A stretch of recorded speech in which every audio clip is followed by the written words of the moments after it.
What's going on, guys? T2RX6 here, back for another third-party review, and today we're taking a look at the Warbotron WB-03B, which is speed wheel, I believe, and as you may know him, he is light speed, and as you can see, he's a pretty good representation of that G1 vehicle. Certainly a little bit more, you know, modernly designed or whatever, but he looks good. Personally, I wish that there was the windshield here, but he's a Cybertronian car, whatever. Rolls just fine. Nice and big, chunky, beefy brick. Yeah, really not much to say about the car mode. Very nicely detailed with the translucent reds on the back. Actually, it's not translucent red, I'm sorry, it's like a metallic red paint. It looked translucent at first. And then the gold detailing, pretty nice looking. They did a really good job on this. Now, of course, he does come with some accessories. He comes with two guns, and if it's your thing, you can either plug it into the side here, or you can plug it in to the top, whichever one you prefer. I prefer my light speed to be just bare like this. And while we're here, I kind of want to get another one and actually give him a different head and call it a turbo, because totally gives me that GoBots turbo vibe. I think all I would do is like try to adjust the front end a little here to fill in this gap, and I think that'd look good. Anyway, enough rambling about GoBots. Here he is next to a Masterpiece car, just for size comparison here. You can see he's a lot taller, almost the same width, and definitely a longer vehicle. Alright, so let's get him transformed to his robot mode. If you want to see how to get him from robot to car, that'll be a little bit later in the video. But we start by disconnecting these spoiler bits and kind of take them around, and I believe they go down like this. I can just never quite remember until we get a little further. I then take these arms and just kind of get them out of the way.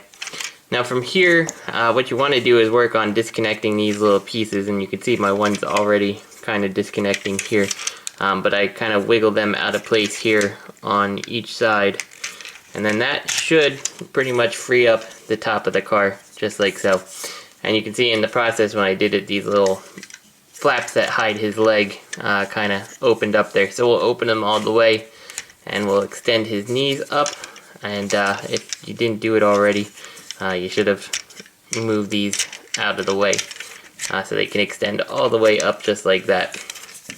So now we'll split the legs here, and you have this tab here which comes up, and it has a little tab there that goes into the back of the knee here to hold it in place, and then you'll take this tab and bring it up and into the side of the knee, and that just helps kind of support the knee joint there. So we'll do that again on this side. Different tab on this side now. It plugs into the small hole, but still locks in the same place, and then tab it in on the other side. Now we come down to the feet, and this is a little bit of a problem. You can close these black things up. Mine, you'll see, actually have started to, well, this one, yeah, you see it right there? It's gotten some real bad plastic stress there from just the way it transforms. Now, it doesn't, like, even if I lose this one, as long as I think one of them is there, it'll still be fine. And I actually think, oh, I never noticed that opens up. That's pretty cool. I guess you could paint a little detail in there if you wanted to. But, yeah. This is definitely breaking down there, and I'm not terribly happy about it, but even if it's gone, I think that these are tight enough that they'll hold together even without those tabs in there. I just hope it doesn't really affect the combined mode. But anyway, that's one foot done, and we'll go ahead and just do the same thing. You know, I'm not even sure how I never realized that piece opens, considering how hard it is to get these apart. I would have thought I'd have noticed that. We'll use the handy dandy fiddly bit tool. There we go. Open that up and flip that open, and this side you can see has not stressed, only that one side. So I don't know, I'm not really sure what to tell you guys to do to keep that from happening. But anyway, we've got his legs done. Alright, so now that we've got the bottom half done, let's go on to the top. And we're going to start by taking this black piece and getting it out of the way here. Now flip it around and then flip that joint up, and you see there's a peg here and a hole there. It does not tab in very solidly, but it's like, it suggests where it's supposed to go, I guess is the best way to say it. And yeah, put that straight down. Now next thing to do is to rotate this arm, and you can disconnect this bit here, and you can see you have the little tab here and you have a little channel in there, and that goes just like that. And then the instructions pretty well just tell you to just kind of put that on the back just like this. There's not really clear instructions. You can rotate it all the way around. But yeah, I don't think anything actually looks particularly good with these little flaps. I wish they had spent a little more time on it. Anyway, we'll come on the other side here. Get that done. Put it in the little channel there. And then just kind of rotate it in. Again, it doesn't look great to me. Something could have been done here to make this better looking in my opinion. I mean, I guess you can put it that way, but I don't know, it just doesn't feel like anything you do makes these little red tabs look good on the back. And all the official instructions seem to just show it just like that. So whatever, we're gonna leave it like that. We'll take these arms and we'll rotate them on around. We can now clean up the joints here. And you see we have the elbow right there.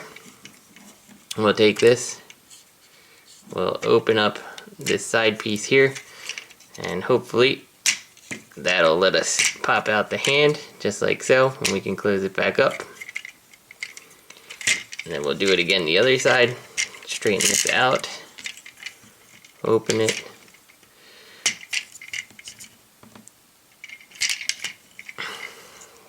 There we go, get the fist starting to move. Boy, that is a tough fist. And there we go, we got that. And now we just have to open the front here, and we can take our little fiddly bit mover again and get the head to come out here because it is stiff. And there we go. We've got Lightspeed in his vehicle mode, or robot mode. If this is his vehicle mode, then that's a pretty weird vehicle. And I gotta say, it's okay. I like it, but I dislike it at the same time. So before we arm this guy up, let's actually go ahead and talk about his articulation here. And yeah, get onto this backpack that just doesn't work. The legs are just fine. You do have the ball joint down here, plenty of range of motion in and out, swivel, knee joint, swivel on the toe piece, at least the front. Good range of motion on that, no complaints. When we get to the hands here, you do have the hand, you have the joined fingers, which is fine. It looks like a ratcheted elbow, but not a darn ratchet in this thing. You have a bicep swivel, which sounds horrible. I'll probably end up having to put a little bit of oil on that one. Yeah, I'm wondering, can you... I guess, yeah, it doesn't really look that good that way. I was gonna say, can you turn the arm the other way to hide the screws? Ugh, I just hate that sound. It sounds terrible. And this is where things kind of fall apart. He's got the same problem that Fans Project Code had, where the shoulders are so big that they hit his head. I would have liked to have seen some kind of mechanism to telescope these out a little bit. It might have looked a little bit weird from the body, but I feel like they could have incorporated something to make this separate a little more. As a result, like, you know, even when he's standing, you know, completely well, as normal as you can, like, the arms, to kind of look right, have to extend out awkwardly sideways from, I guess, what would end up being like shoulder pads. And I'm not a huge fan of that necessarily. Like, straight down just looks really, really weird on him. So you almost have to do something like that. I don't know. It could have been better. It's very stiff and rigid looking. He is not able to get super dynamic poses as a result. I mean, he does okay, but he's definitely blocking his own vision with his enormous shoulder pads. The head sculpt is just fantastic looking. I mean, I really have no complaints here. They did a good job. It looks like Lightspeed to me. Big clear chunk there to let light piping through. Yeah, in most situations it looks good, but there's no lighting behind him, so you know, you're not really going to see it too much, but you can kind of see it when it grabs the light there. Not bad at all. We have his guns, of course. His guns do have a flip out handle to make it easier for him to hold, and he just holds them just fine. No gripes there. no problems. So let's actually take him and we'll compare him to Red Alert here, and you can see, you know, he's a bit taller than your average car masterpiece.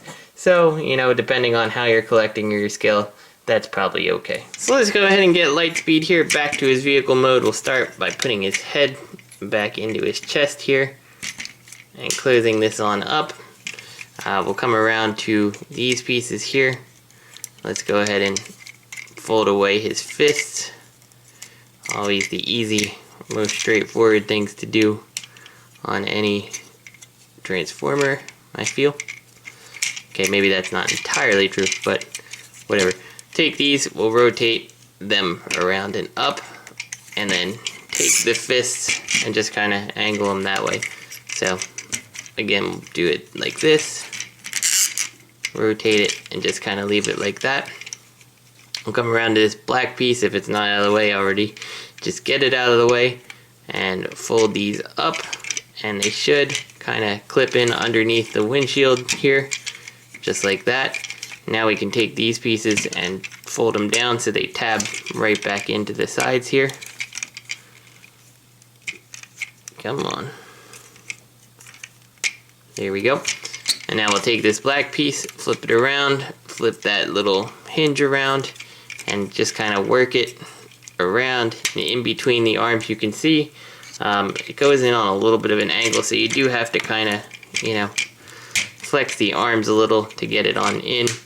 But it should clip into place. Fold this down so this little piece is flat, and then fold the other side all the way around, just like so. Now take these and fold them down and in.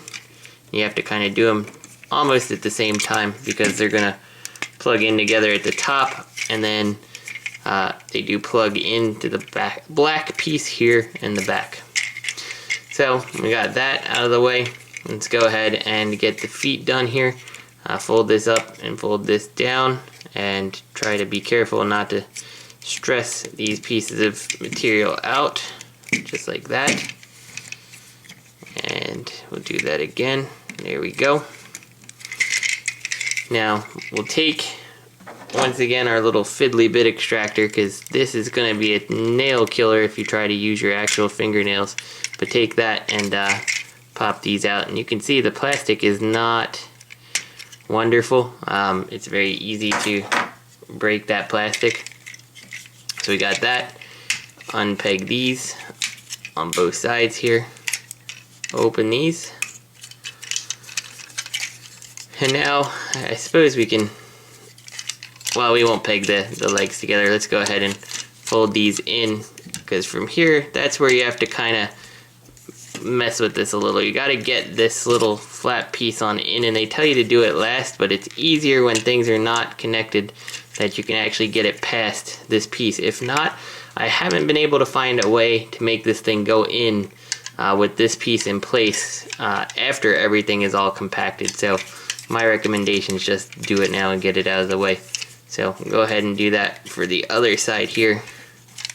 As it's compacting like this, you can see the leg's not in place, but I can fold that on in, and that'll let me peg all this stuff in the front together as we move it closer to its final position, just like so.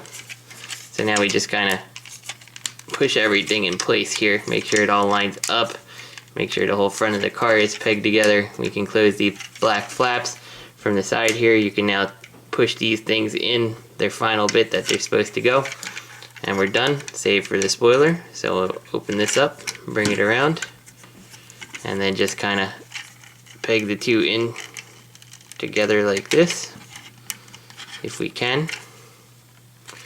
I really am not a big fan of the way they got this spoiler to connect.